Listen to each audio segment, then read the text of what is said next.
My Mercurial mercenaries, what am I going to talk about on the spur of the moment today, I hear you ask? Well, it's about those YouTube self-help promotion video channels. Oh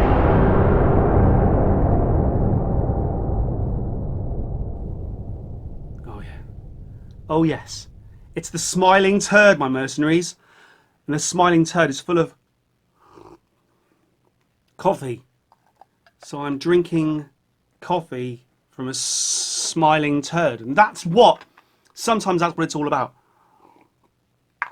Take a look at this screen here, my mercenaries.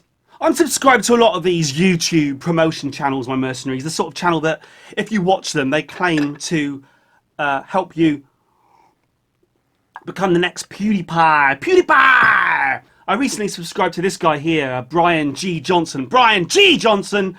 And I've been subscribed for a while to people like Roberto Blake and the video creators. And there's all these different people out there whose primary task, I would say primary task in life, but it's not. Their means to make money is to tell me how to become a YouTube success. And the main thing I've found, and every single channel says this, but it's mainly from listening to this guy here, Brian G. Johnson, that made me really bring this topic up right now, is that their advice, without fail, to be successful on YouTube, pick a topic, a subject, as niche as possible. Niche, niche, niche, niche, niche, niche, niche, niche, niche, niche, as Beyonce, as possible, and hone it, and point it, triangulate it, make it like a tip of a needle. Be that concise, be that specific, that everyone who's into that particular niche in the world will go to your channel, and in that regard, you will explode. But the problem with that is, the result of that is, they advise not to make a channel that just... I'm just got to take a slurp from the turd, hang on. They advise you not to generalise. They would say, don't create a channel like the Mercurial number 6, where you can basically do anything. Because if you do anything, you encapsulate and take ownership of nothing. You go from hero to zero to hero to zero. What they suggest you do is what we're going to do here, okay? They suggest you go to your videos. Oh, someone's... New subscriber. Mr. Wade White, welcome! They suggest you go to your videos and see what your most viewed videos are and niche up like a point, like not even that way round, but like that, right? So most viewed.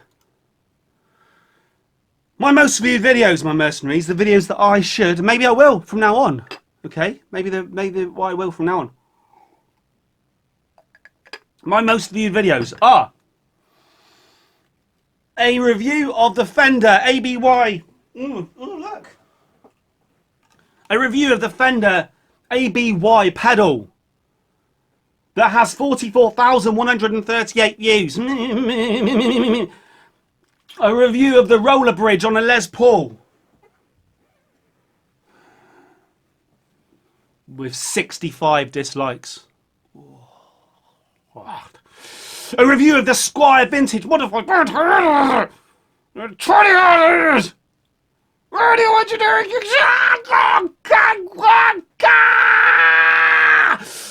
It seems that Daryl Eves, Roberto Blake, Tim Schmoyer, and Edward G. Robinson. Just gonna take another slurp from the turd. Want me to review guitar pedals? Well, I'll tell you what, my mercenaries. How niche is reviewing guitar pedals? This is not going to happen. I'm not going to review guitar. Maybe I should. Maybe I should take their advice. Perhaps the point of this video should be, write down below whether you think you'd prefer it if I was a niche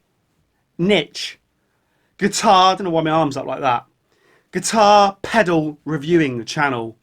Would you prefer that, my mercenaries? Would you prefer that, my mercenaries? Once more, would you prefer that, my mercenaries?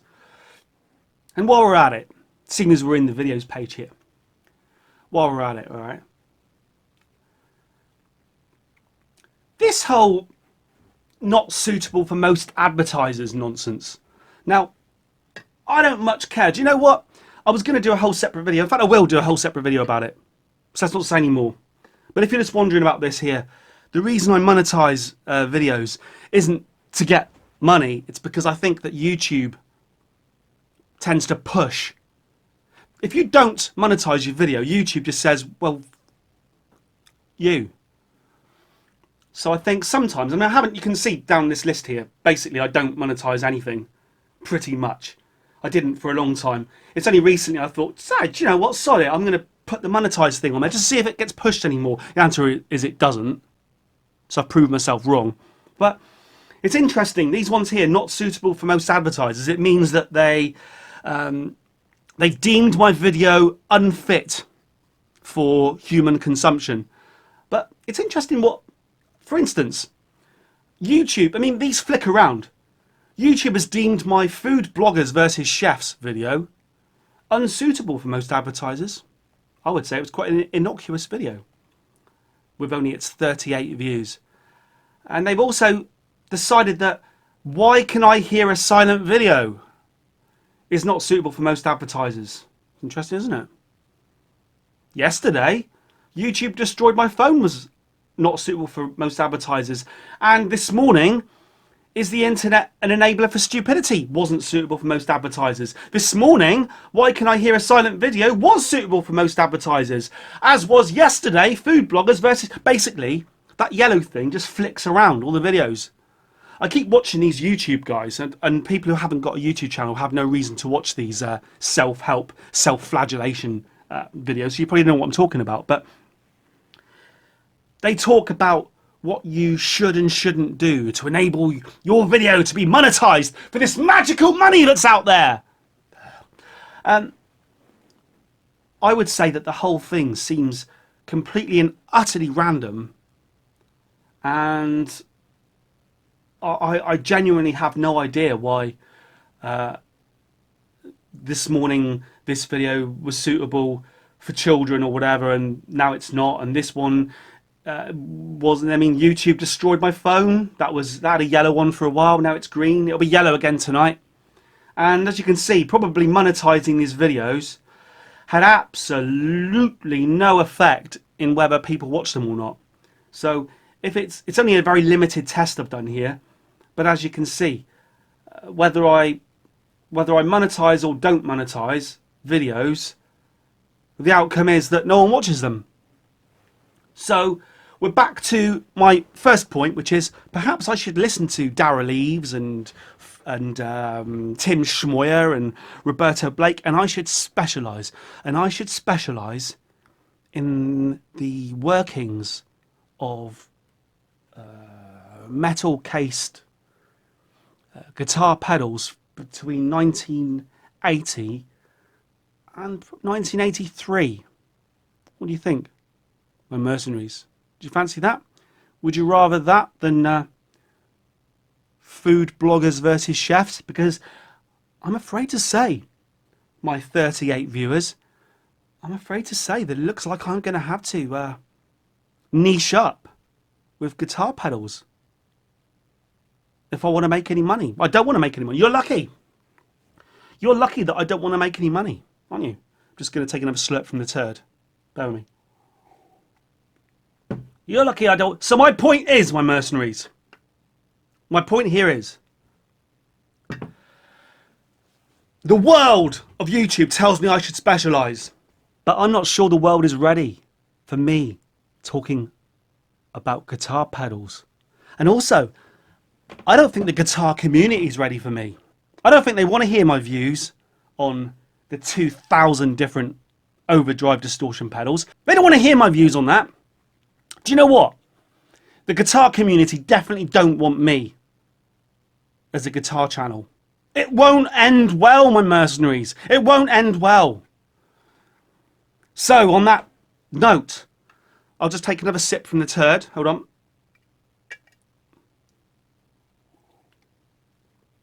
And I'll bid you farewell. Do you want me to niche up? Niche! Over. Yeah? Yeah. Over and